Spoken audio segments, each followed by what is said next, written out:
just a few years, they will be. They want them trained, but when they're still young and stupid at 18 and don't know what they're doing. And by the way, the government admits these are for the American people. Do you understand? This is serious. Okay, that's coming up. And then the latest on the Bilderberg Group. Big developments there. The AP and Wall Street Journal and others finally reported on it. You never see mainstream reporting in the United States on the Bilderberg Group as 130 world leaders meet and chart the course of the planet. But we made a big stink about it this year, and AP and the Wall Street Journal reported on it, but the Wall Street Journal makes a joke out of it and says, the elite gather in Greece for a not-so-secret meeting. And, what's the big deal? Yeah, you just said it didn't exist all these years, and now it's not so secret. They just arrested more than a dozen members of the press, including London Guardian reporter. We're trying to get within 2 miles on public beaches and sidewalks of the hotel. I mean, this is amazing. What is this, Russia or China? I guess it is. So we'll get to that coming up. Very, very important. Eric in California, you're on the air. Thanks for holding. Alex, how you doing? Hey, buddy. Welcome. Hey, great news, Alex. Late last year, I did some work for Dave Mustaine and Megadeth on their new studio. So I got to know Dave a little bit. I didn't, try to press him for conversation, all that. I respected his time. But about a week and a half ago, I dropped by the studio and just kind of sat down with him for about a half hour and talked about various things. And I had mentioned the fact that he had been on your show, interviewed by you, and if he'd like to do it again. And he said he's got to talk to his manager and go through all the proper channels and whatnot. Maybe you might want to call him up, set that up, because they're getting ready to send out a new album this fall. And he had one more song to write, and I asked him if he had seen A Bomb Deception yet, and he hadn't, so I gave him a copy. It had some on my truck. I also gave him a copy of Freedom Fascism, 9/11 Road to Tyranny, Terror Storm, and Endgame. So sometime this week I'm going to follow up with him and see if he'd like to collaborate on a project to reach out to the youth, because this is something that's very, very deep in my heart. Yeah, I had Dave Mustaine on because the music is all about one world government, new world order, and I remember listening to it in like junior high. I'm pretty young, only 35. I mean, I remember listening to it being 12, 13, getting all pumped up, going out and having a fist fight, down at the railroad tracks. But the point is I didn't really get what the songs were about. I just liked it. And then years later listening to it, it's all about the New World Order and all the album covers and everything. And yeah, when I had him on the show, he was well aware of a lot of that. So I would like to have Dave back on. Have you gotten any feedback from him since he saw the films? Not yet. He said he was going to watch Bomb Deception that night, and that it might inspire his last song. So I'm definitely going to follow up. I've actually got some lyrical ideas that I'd like to bounce off him, but that's not why I went. I just went to talk to him. And that's great. Well, listen, that's how we network, so stay in touch, and I appreciate it, Bubba. And we'll keep you in. Sure, go ahead, Eric. What else? Absolutely. Yeah, you bet. I'll be talking to him this week. Hey, thanks a lot, man. I appreciate it. Yeah, the person I'm proudest of waking up is Bruce Willis. But Bruce is a private guy, so I'm not going to get into it or talk about it. But according to Bruce, you won't be seeing him work for the neocons anymore. He still doesn't like the Democrats.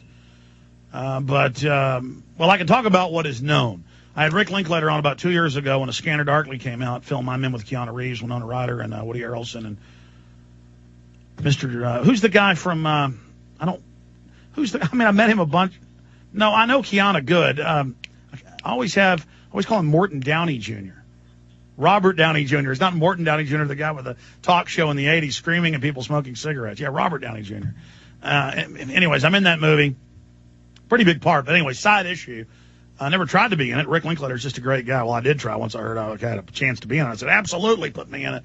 Great guy, Tommy Pilata and Rick Linklater put me in it. I don't want to talk about myself all day, so I want to hurry and get back to your calls. But the point is, I had Rick on about 2 years ago to promote A Scanner Darkly, and I wasn't bringing up 9/11 to Rick. And he started saying he thought 9/11 was an inside job on the air. A lot of courage, big director. School of Rock, Dazed and Confused, list goes on and on. And so I had him on about that, and he said, yeah, I gave your videos to Bruce Willis, And he watched him and came back, and he sent me some of the emails Bruce had sent him, saying, yeah, this has really woken me up. Now I understand the left-right paradigm. I understand both parties are controlled. And then I had a chance later to talk to, well, I'm just going to leave it at that. The point is, I had a private conversation with somebody after that, about 6 months later, and then people didn't believe Rick Linklater when he said it on air. The Neocon website said there's no way that's true, Michelle Malkin and people. And then he was in Vanity Fair when a big movie came out about a year ago, and he said, yeah, the same people that killed Kennedy are running things today, and I don't believe in the left-right paradigm anymore and all this stuff. So that is very, very exciting. I mean, I didn't get into this to meet Charlie Sheen, who I think is the coolest person in Hollywood. You got to know him in person. I know him really well. You got to know, well, I'm not going to start dropping names. There's a lot of folks that are fans of the show that tune in that I talk to that want to be private. I'm just going to leave it at that. You know what? Let's go back to your calls. Walt in California. Walt, you're on the air. Go ahead. All right. Can you hear me okay, Alex? Yes, sir, I can. Welcome. Yeah, you probably remember me. I marched with you in the cold, freezing rain in New York City with my brother, 911, bullhorning, and we bullhorned the Federal Reserve. That was 2007. We bullhorned the Federal Reserve, Larry Silverstein's building, the new Building 7, all of it. Yeah, it was good to be there with you. So cold, and you and I, talked several times. We sat down and talked. We huddled up in the alleyway and kept each other warm. I'm just joking. Hey, hold on. Stay there. I'll come back to you, man. Hold on just a second. We got to do the news here. It's very important messages. Crass commercial messages straight ahead. Holton Farrell, it's the G. Gordon Liddy Show. Stay with us. I can't get enough of that Jimi Hendrix. I think this song says it all. There must be some kind of way out of here. Said a joker to the thief. There's too much confusion. All right, I'm going to phone blitz, and I'm getting into the most hardcore news I've covered in a while. I mean, I already knew they were training little kids in public school, the Boy Scouts and others, to take on American gun owners. I had that in government documents, but to have it right in the New York Times is just amazing with all these sickening photographs of it. That's coming up, and a breakdown of the 2009-2010 Bilderberg Group agenda. And this is like looking into a crystal ball in the past, so you'll want to stay tuned for that to know what's coming up on the agenda of Spectre. That's the best way to describe it. The bad international private crime syndicate above governments. The only problem is the intelligence agencies work for Spectre, and they play the intelligence agencies off against the host nations and their own populations. That's the big mind trick. It isn't MI6 and the KGB, the FSB today that are fighting with each other. They work for Spectre, ladies and gentlemen. Truth is stranger than fiction. Call it the Bilderberg Group, call it Spectre, call it whatever you want. It's the global crime syndicate. It's the New World Order. Okay, Walt, I'll get serious here. Go ahead and make your point, sir. Okay. All right. CPS came to our house on Mother's Day and stole our 6-day-old baby away from us. Well, they've got quotas. I covered that last Thursday on the show. I'm sorry to hear that. They've got quotas. They do it outside the law. Tell us what happened.